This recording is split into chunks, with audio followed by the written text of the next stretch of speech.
everybody at the moment has access to dice. So we're going to show you 3 different ways to make some dice in your home so you can play the games your teachers are setting for you. Today, I'm going to make a spinner dice. Now, you can find some old pieces of card or paper around your house. I've used my old notebook and I'm going to cut a shape.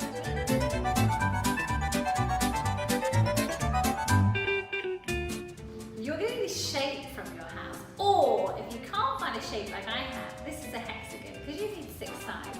Your mummies and daddies can help you draw it because it can be really tricky. Give it a go if you want a challenge. So I'm going to draw around my hexagon shape on my piece of card. Be really careful. Now once you've done that, you can cut it out. Here I go.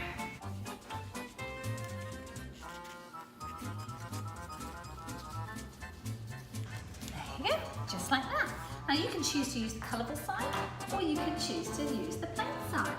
If I had nice felt tip pens, I might use the colourful side, but I don't have felt tip pens in my home today. So I'm going to be using a pencil, and I'm going to write some numbers. Or you can draw some dots, up to you. I think I'm going to draw dots.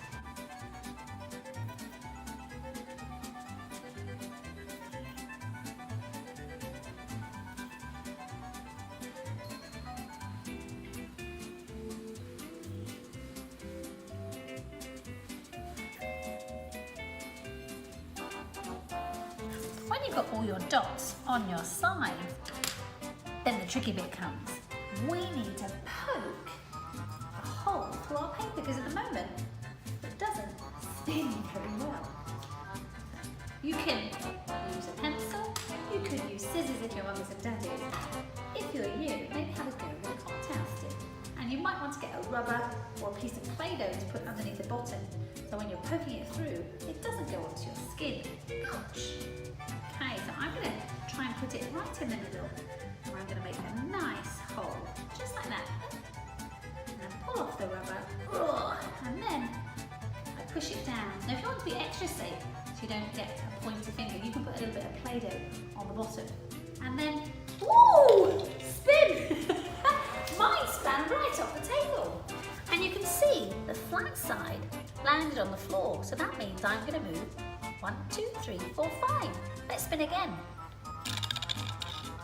Ooh, 5 again. It must like the number 5. Let's try one more time. Number 2.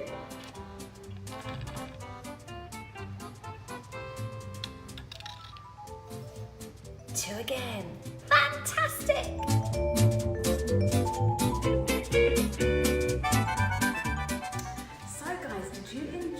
Learning how to make a spinning dice with Miss Hannah. Well, now I'm going to show you another way, and this way is so simple. First thing you need to do is have a look around your house and find a box. Now the closest it's to a cube, the better. Now I found this box out in our garden, and it's quite a good shape, I think, and it looks like a dice shape. But at the moment we've got some flappy bits, and we don't have flappy bits on our dice. So we're going to stick them down with some sellotape. That's right. Now it can be very tricky to find the end, but once you do, give it a big stretch and then stick down your box all the way across. Now Miss Sophie has scissors, so I'm going to give it a little right and stick it all the way down. Now I think it's already beginning to look more like a dice. But what is it missing? Let me think. Oh, we're missing the numbers, aren't we? Silly Miss Sophie. Well, Miss Hannah used dots. I am going to use some numbers. So what's the first number I can think of? Oh, number 1. So I will write number 1. Now on the other side of number 1 is a number 6. So let's write our number 6.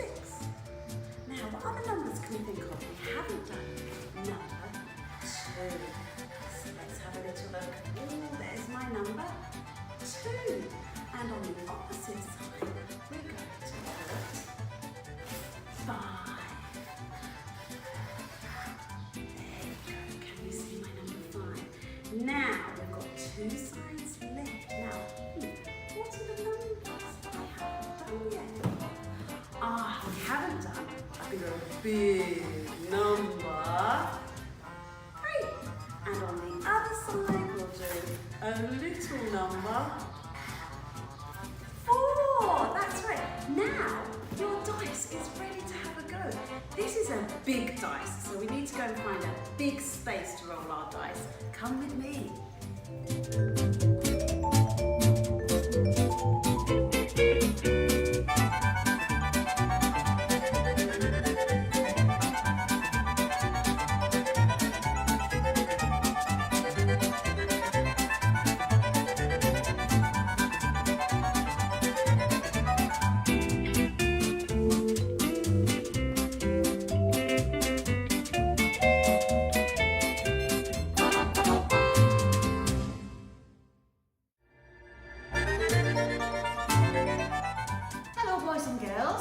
You've already seen how to make a dice with a spinner and with an old cardboard box. Now I'm going to show you how to make an alternative dice using some stones. As you can see, I've already coloured some of these stones on one side. So one side is red, one side I've left. So I've got one more to colour in. You might be thinking, how on earth is she going to use these as a dice?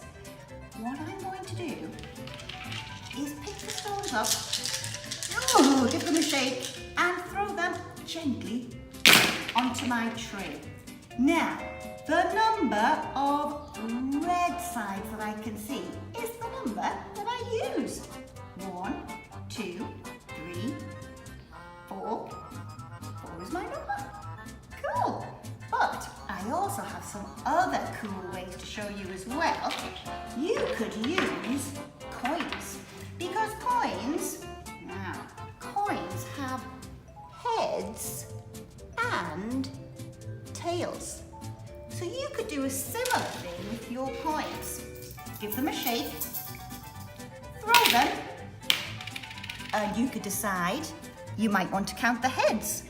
1, 2. So 2 is the number I use. And the final one, which is my favourite, I've got some pom-poms, 6 pom-poms. Now this is quite tricky. You're going to throw them up and see how many you can catch on the back of your hand. And that will be the number you use. You ready? I hope I catch one. Ooh. 1, 2, 3. There we go. Have fun making your dice at home, boys and girls.